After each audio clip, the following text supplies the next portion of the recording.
Hi everyone, and welcome back to online tutorials. In today's video, I'll be going through Unit 2 of life coaching, which is Pathways to Success.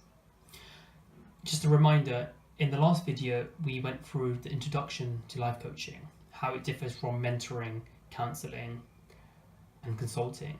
Also, why someone might choose to hire a life coach.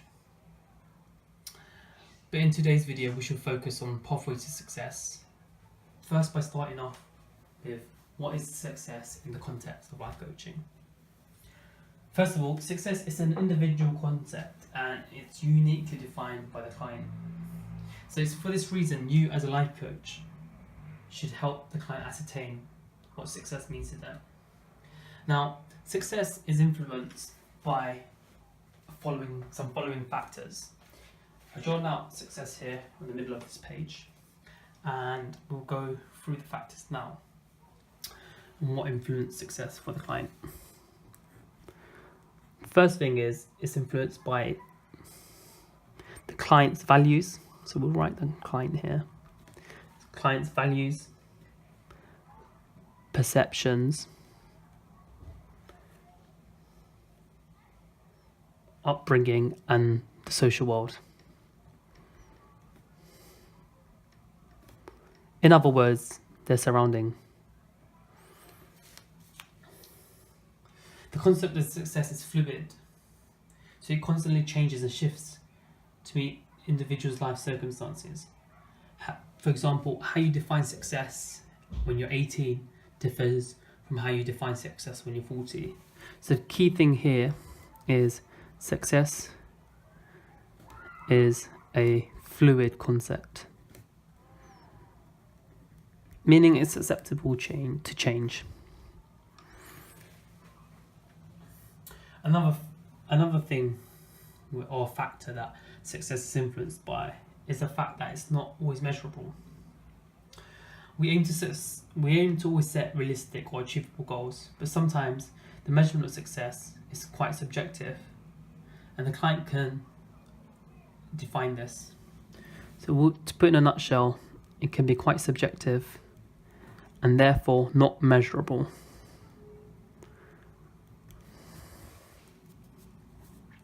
For example, how happy they are when they're 30. Happiness can be quite subjective, as opposed to how rich you want to be when you're 30, which is very measurable.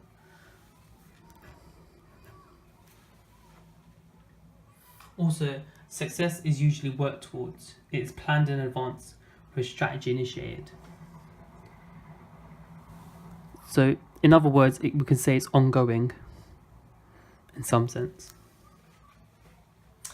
Now, we should move on to steps to achieving success. So I'll just write down here steps. Okay, so step number 1. You need to, first of all, during your life coaching sessions, you need to help the client define their goal. So, in other sense, be specific and set a time. For example, you choose to lose X amount of weight in X months by eating nutritionally rich food and going to the gym. So, in other words, define goals.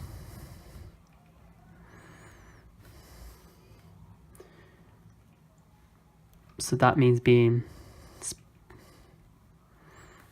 specific and setting a time.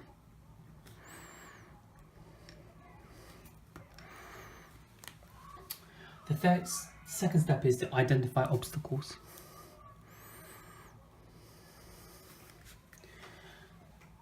So you need to help the client identify obstacles that may be standing in their way to achieve the goal. Get them to write this down, any of the obstructions. So if we take, for example, the idea of losing weight to get the body they want, some of the possible obstacles is eating out all the time. So they might have their partner who isn't encouraging them to cook healthy food and who is always constantly bringing takeaway home. this could be an obstacle they could define and write down. The third step is help discuss with them how they'll overcome the obstacles. So I'm going to write here, overcome obstacles. So the important thing here is to find more than one way to overcome these obstacles. You might need to help the client think creatively here, and you might also ask them to mind map the process to help with the lateral thinking skills. Now for step 4 is to assign deadlines and set up task reminders. This means by having a start and completion date, and after which to get the client to work on a strategy or plan to execute this. For example, their goal, time, plan, and all of this must be realistic. So step 4 would be to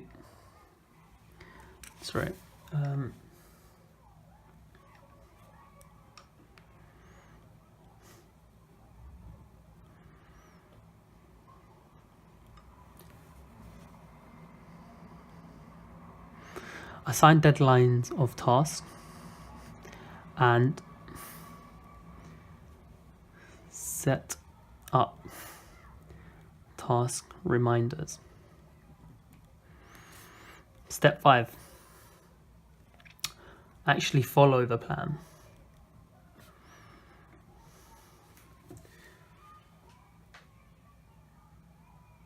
So what they should do is they should complete each task in succession. So as they set up this plan and these deadlines and these tasks, they should all follow one from point to the other. And they should plot these on their calendars to help them remind them when the task should be completed. For example, let's go back to this weight loss program. One of the steps may be to give up chocolates. So by week 1, I want to be giving up all chocolates. I can still have fizzy drinks, I can still have chips, but by this time and this week, I want to finish or give up chocolates completely. Okay, so these are the 5 steps. Now, to achieve success, there's a few things to remember. 1 is be like an ant. What I mean by that is to break down larger complex tasks into manageable chunks. So I'll quickly write these down. So A, be like an ant. That means breaking down complex tasks into smaller and more easier manageable tasks. 2, always plan. 3, always be adaptable and find solutions. So achieving success, you don't always give up at the first hurdle.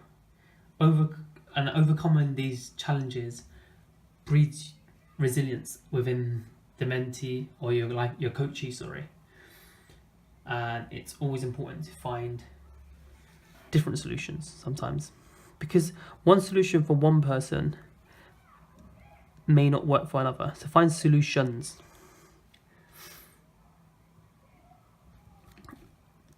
D, get a mentor. Now initially we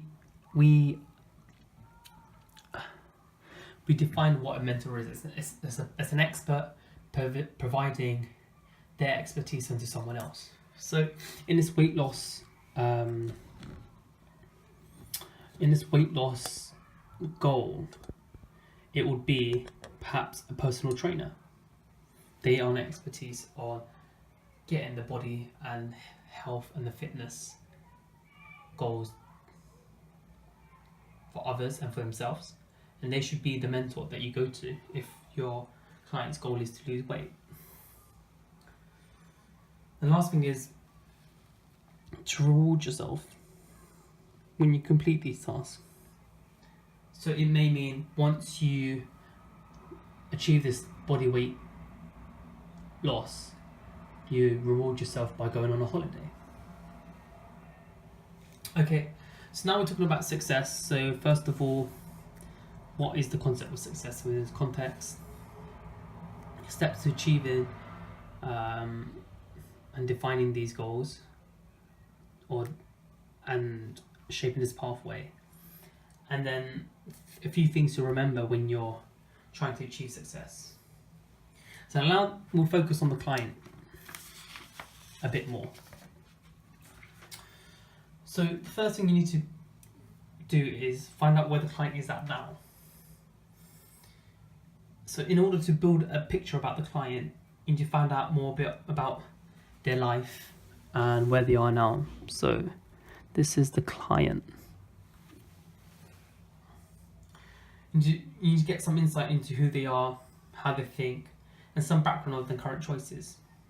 So you want to get them thinking about a few questions.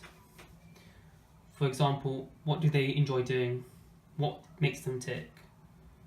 Why do they enjoy these things? So these are a few questions you can ask your client. What don't they enjoy? What are their strengths? What are their weaknesses? What makes them happy? What makes them sad? And who they like to spend time with. Another few questions you can ask is, what do they like doing in their spare time? What they don't like spending their time doing, and when are they most content? Now, there are a few things that motivate all of us. So, and this differs from person to person. So, what motivates us?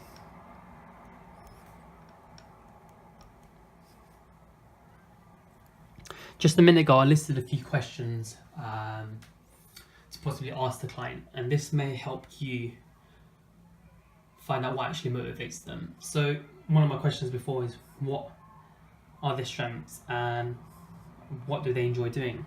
Now, someone might enjoy managing others and making a lot of money. Therefore, what motivates them may be status and power. I'm going to list down a few things, the main 9 things that motivate everyone in life. And for some, it will be a few of these points. For some, it will be all of these points. For some, it might be all of these points, but a different weighting to each of these points. So there's 9 points.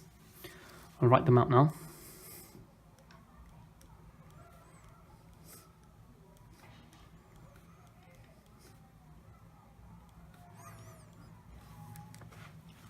First one is status. So that's recognition and respect. Other one is power. So that's power over other people. Then there is material rewards. So that's all the luxury stuff in life and possessions. Then there's autonomy. So a kind of freedom for decision making. Then there's expertise. So for you to be an expert in a particular field might motivate you, or to be a specialist. Then there's creativity.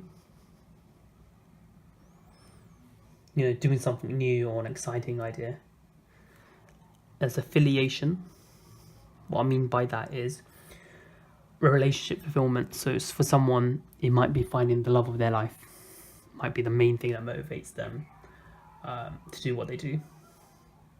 Similar to this is searching for meaning. So it might be, you might find a purpose by finding your other half, or something that you're doing, for example, charity work, and that gives a purpose to your life in helping others. And finally, security, which is stability. Now, initially, we talked about success and the definition to success. So, go more back to our coach-coachee relationship. In terms of definition of success, it's the role of the coach to help the client define success, as we mentioned before. And successful people differ from others because, one, they've taken the time to think about and also define what they want in their lives. A lot of people, they've they realise that life's passed and they've not taken the time to ask themselves what they truly would like and how they truly like to live. Successful living is about designing a future that is worthy of your own beliefs, values, wants and needs. So it's quite a unique construct.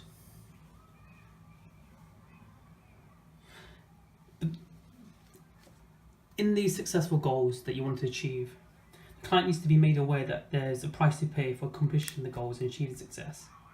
They need to pay, when we say that price, we don't mean purely just money, but we mean sacrifice, hard work, setbacks, potential failures, and obviously overcoming them, time, resources, potential costs. Getting out of your comfort zone is what separates successful people from unsuccessful people. Now, there are a few questions that I think you should ask the client. So you might want to take note of these. So you need to get the client to ask themselves, and if you're watching this video as a coachee, so someone who wants life coaching, ask yourself these questions. What do I stand to gain from achieving this goal or success that you set yourself? What could happen if I fail? What is the worst case scenario? And could I cope with the worst case scenario if it happened? What will I learn in the process of achieving this success or goal? What would happen if I took no action towards my goal? Are there any possible alternatives to this goal? How can I increase my chances of success? And how committed am I to achieving the success? Now we'll focus on the last question a bit more. Commitment to success. Commitment requires motivation. So, commitment.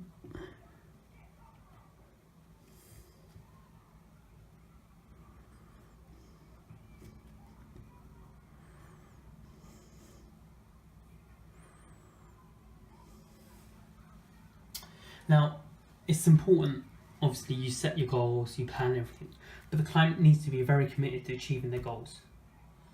Often setbacks will sway the client's motivation, so they must be committed to achieving the bigger picture, finding solutions and redefining processes. Now, what you want to do is maybe show or share examples with the client of people who face rejection, face failure, but they've overcome it and gone a long way. For example, let's take some famous examples. J.K. Rowling. Now, she was rejected from publishers on so many occasions before Harry Potter was finally published. And look at the phenomenon now. She's a famous writer and she has movies off the books that has made her loads of money. Beethoven, the musician, was deaf. Churchill, who was the Prime Minister of the UK and during the World War, did badly at school. With Einstein, who's often dubbed one of the smartest men or person in the world, when he was 4, it was only 4 when he started speaking, and he was rejected from college for showing no promise. Then with Thomas Edison, who invented the light bulb, he made 1,000 unsuccessful attempts before achieving his goal. And his famous quote was, "I did not fail 1,000 times, I successfully found 1,000 times that did not make a light bulb."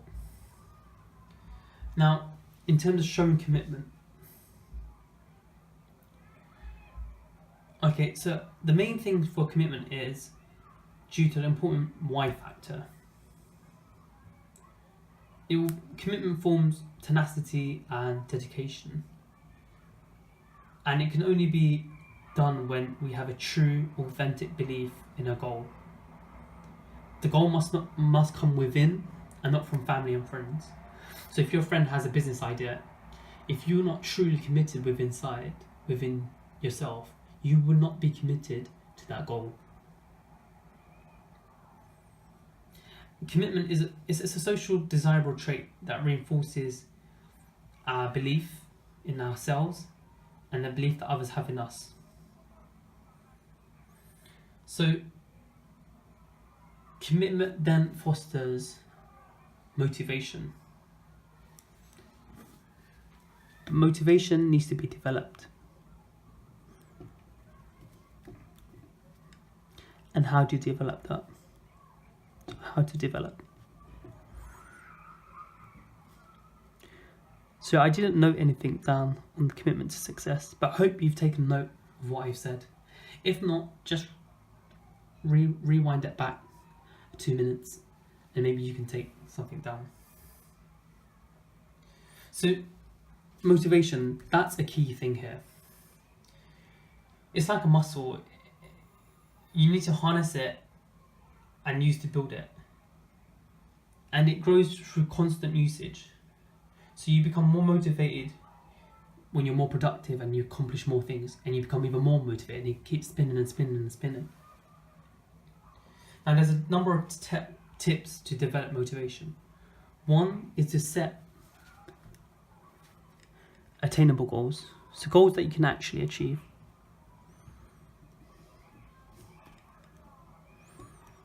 You then actually want to achieve these goals.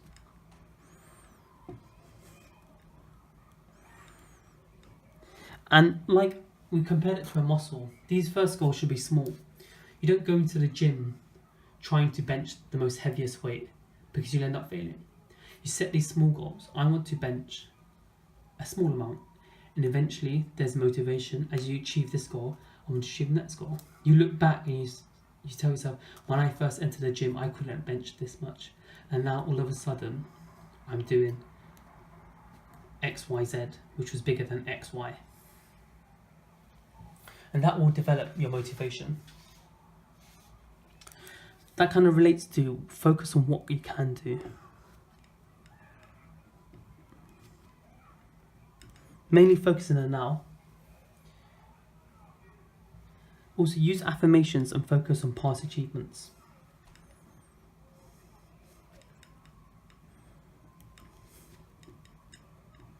So that gym example I just gave you, I said when you enter the gym you want to get to X, Y, Z. We first start off by doing X, then you do XA, then you get to X, Y, and eventually you'll get to X, Y, Z. Now you're here. Focus on past achievements, and that's what affirmation means. So you want to get this goal here in order to motivate yourself. Initially you couldn't bench this much.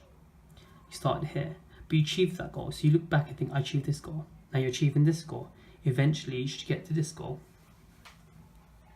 Also reward your achievements.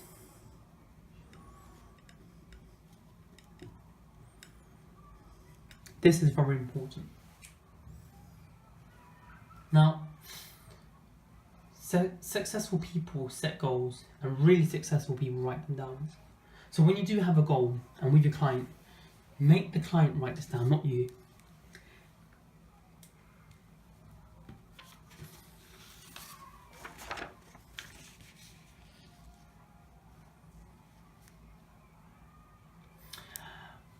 Sometimes you find that people don't set goals because if they fail to achieve them, they think other people will see them as a failure. They may worry that they outgrow their peers or fear leaving their comfort zone. Setting goals means taking that to have to take action, and this could potentially mean dealing with issues and obstacles. They also think dreams and goals are the same thing. But those who do set goals have a sense of purpose. They see a vision of or goal as being bigger than themselves. They seek a life higher than what they are living at the moment. And many successful people are from ordinary backgrounds. There isn't anything extraordinary about them, but they seek to achieve a life worth living. So successful people will set goals so they have something to work towards. Small achievements, so we discussed before, give a sense of meaning and breed motivation. And that's how you breed motivation, by setting small achievements first. Really successful people write goals down and plan a concrete vision, to work towards. So what you want to do with your client is write down and set some goals. So, successful goal planning.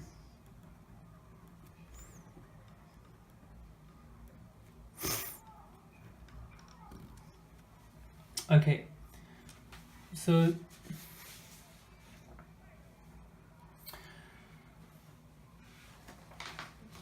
there are a few things you need to ask your client, which are very important. So one, the client needs to define success. So remember, it's a very unique personal construct. So you set long-term goals, medium goals, and short-term goals, and then define the daily tasks. So set, I'll write long, medium, and short-term goals, and then define what the daily tasks are to get these goals. It may mean that these daily tasks mean they get the small goals first, which small goals feed into the medium goals, and the medium goals feed into large goals. But the main thing is they need to set their daily tasks. By chunking down this method,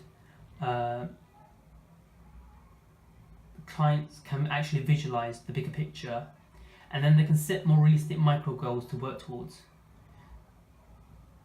And here, earlier we mentioned be like ants, so this comes to mind here. Now, daily activities involve setting tasks that will help you actually achieve, say, your monthly goals. Your monthly goals should then help you achieve your annual goals, and your annual goals should eventually achieve your 5-year plans, 10-year plans, and eventually life goals. They also need, okay, so now what the client needs to be made aware of is the success cycle.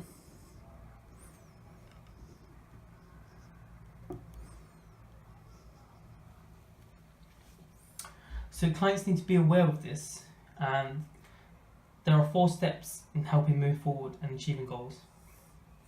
So one, we mentioned earlier before, is planning.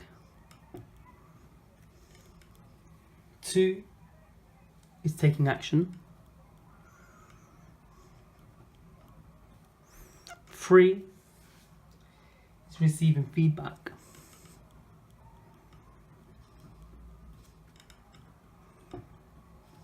4, learning from that feedback.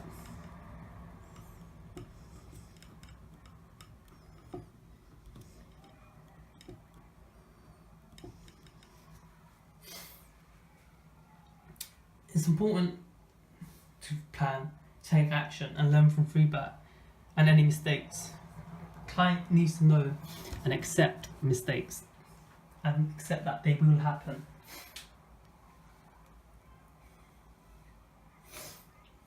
Now, seeking feedback from reliable sources or mentors can help plan for any potential obstacles that may arise.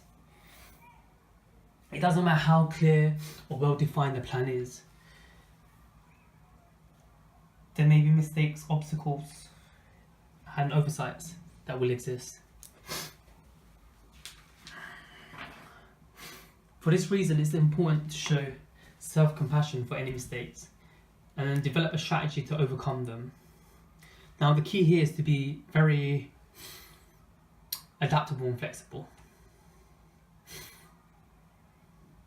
Now, the biggest mistake out of all of these would be to wait up until a problem crops up to take action. Now, what you need to do is develop a solution-focused mindset. You need to help clients think creatively to navigate through their plan. Now, let's go on to high achievers. I think there was a research in the US where it found that several key factors were attributed to high achievers. There's 5 main ones, and I want the coaches to try help cultivate these skills in their client. So I'll quickly note these down. So I'll just write high achievers. equals. Now the studies show that these 5 traits were the key traits of high achievers. 1 was self-discipline. 2 was keeping promises. 3 was developing specialist skills.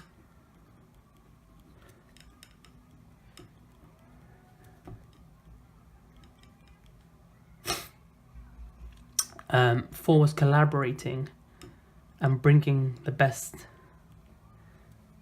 out in people.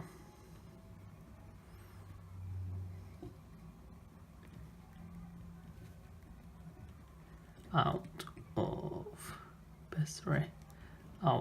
of people. And 5th was resilience and ability to bounce back from failure. Apologies, I didn't want that. Okay. Now, what the coach needs to do is cultivate these skills into your client. The key is to get the client to practice discipline mainly, which will help achieve their goals and in turn motivate them to achieve more. Because remember, motivation is like a muscle. I think at this stage it's important to introduce you to a syndrome. Now it's called the imposter syndrome.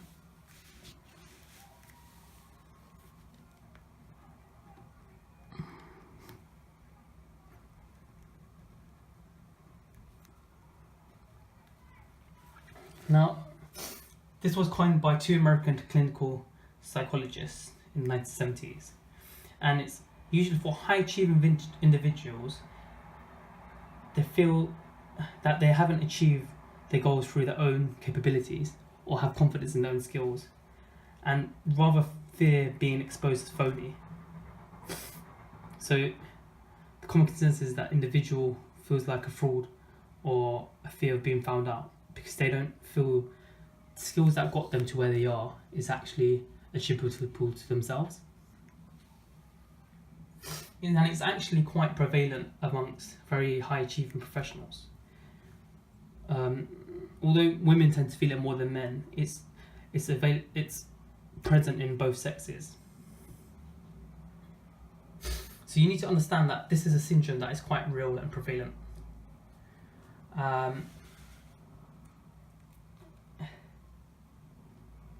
So you might have a few clients that actually come to you with this concern. And asking for trusted feedback actually helps limit these feelings of imposter syndrome. So you might want to encourage your client to actually seek a trusted mentor at work and to help alleviate their concerns. And if it feels too much, tell them to write it down. And tell them to talk to those answers as if they were talking to a colleague or a friend. So, if I was to define imposter syndrome after saying that, it would be someone who doesn't have confidence in their own capability and they feel as if they're quite phony. And they don't feel their capability and skills actually got to where they are, when in fact they're actually very successful people. It's also linked to this concept of self-sabotage. So I'll write this here. S-A-B-O-T-A-G. Now, it's an enemy within. So self-sabotage is when you sabotage yourself, and it could be quite conscious, it could be unconscious. And it's if I was to explain this feeling, it'll be not feeling good enough about yourself to enjoy opportunities that may come out in life. And a lot of people do feel this. It's quite linked to the imposter syndrome, where you don't feel you deserve. And what happens is you limit yourself based on your flawed sense of being, your lack of value, and the belief you hold about yourself. Now, this issue can arise in childhood, and like as I said before, it can be quite unconscious. And when I say it can happen in childhood, it could be off an ill-informed comment, maybe from a parent or a teacher, that has probably led to an ongoing belief that you're not competent or you have an inability, say, to read confidently. And the belief can be held, if held for a long time, it actually can impact the way you function. So, for example, if you were young and you didn't quite understand something quickly, so as quickly as your peers, you could be told that you're stupid or you're very slow. And that self-sabotage feeling could come back and hold you back because you keep telling yourself you're slow, and then an event or something might come up where you need to get to grips with things quickly, but you hold yourself back. I'm slow, I can't learn this quick enough to then complete this by X, Y, Z. And this could just prevent you from moving forward. In other words, self-sabotage causes us to hold back from what is rightfully ours.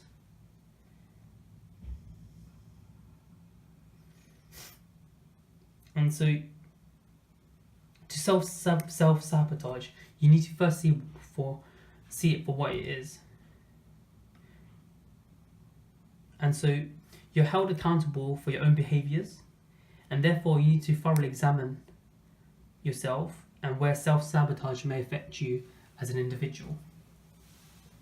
Only then you can become more self-aware, and you can look at your behaviours.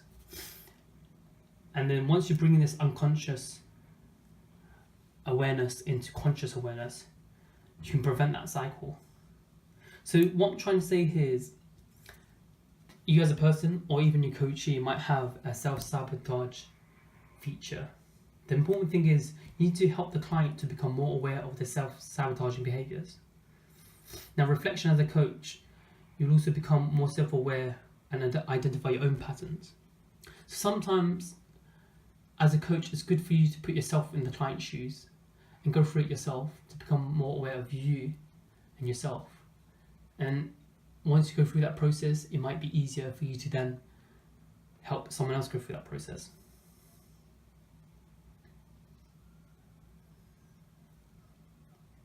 Okay, so there's other issues. So we've gone through the imposter syndrome and the self-sabotaging trait. There's also limiting and irrational beliefs.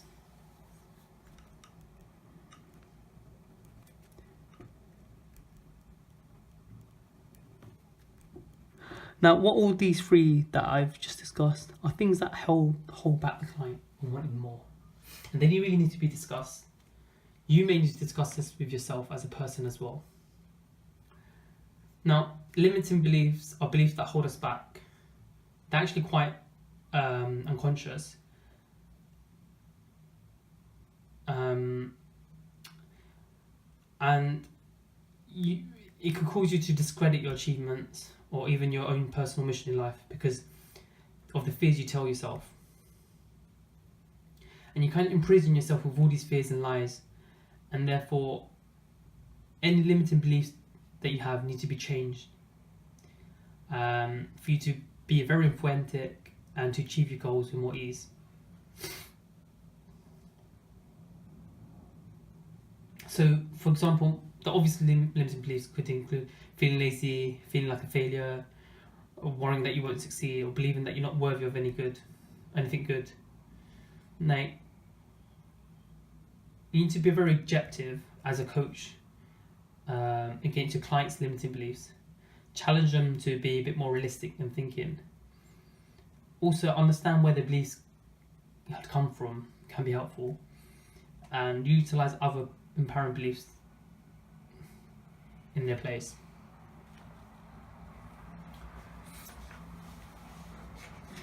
So, as coaches, you need to challenge a client's limiting belief. What you can tell them is these beliefs are a lie, you know. So if I was to write this out, beliefs, it's a lie. And one of the quick questions you can have to challenge this is a very open one, is what evidence do you have for this? And how true is this for everything?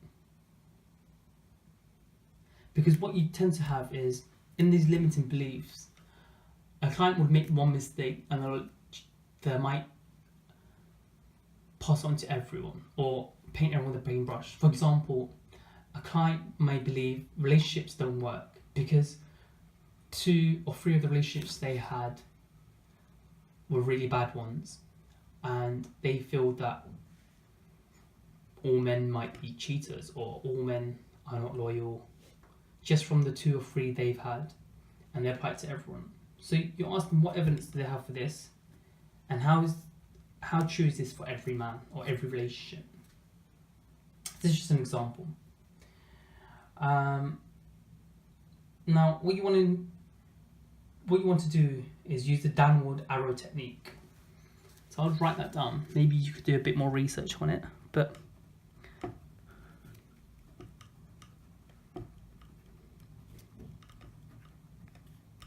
now this is to challenge their limiting belief. So firstly, you want to focus on what is bothering them. What is that fault? So 1, what's the fault? What is that limiting belief? And what's the thought process behind it? Now 2, what does it mean about them? So you might get a few answers and keep going until they get to the underlying problem, which is their core belief. So what it means about them or to them.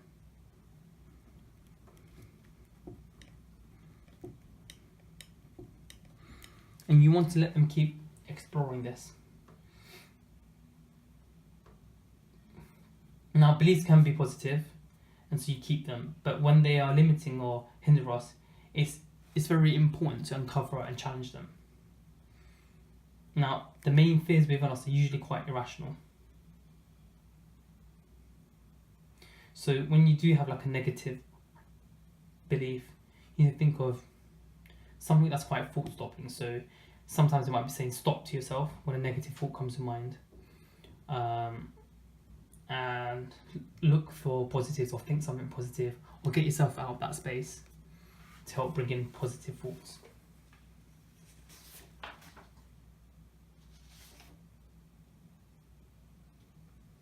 Now, so we have the issue of imposter syndrome, self-sabotage, the limiting irrational beliefs, where people believe certain things based on a few experiences, but may not actually hold to be true, and therefore limit them. And to identify, because the client won't actually come to you and tell you what those are, you need to actually explore. And we said before that life coaching is about asking the right questions and just listening. So you want to ask them, what is that for? And then, what does that mean about people or them? And eventually you may come out to the core belief. Other issues that clients may face, which hold them back, is comparison. We like comparing ourselves to others. But what is you actually need to stop living a lie. Now, you know it, and not yet all of us accept it. Social media is actually not real life. You know, those carefully edited photos and those faultless status updates can leave us craving to have other people's lives. But you're not aware of the hidden flaws, imperfection, or tragedies that are beneath those smiles. Social media can often be a lie. So there was a study by Ipsos, and it found that millennials spend on average 3 hours a day on social media sites. And in such heavy consumption, it's no wonder why people are very unsure in this time and age of who they really are. I mean, and whilst the study was into 18 and 35-year-olds, it can be a risk of comparison is a problem for all age groups. And you hear these from clients. And so it's important to inform them that the lives people share on media are often overly glamorized and heavily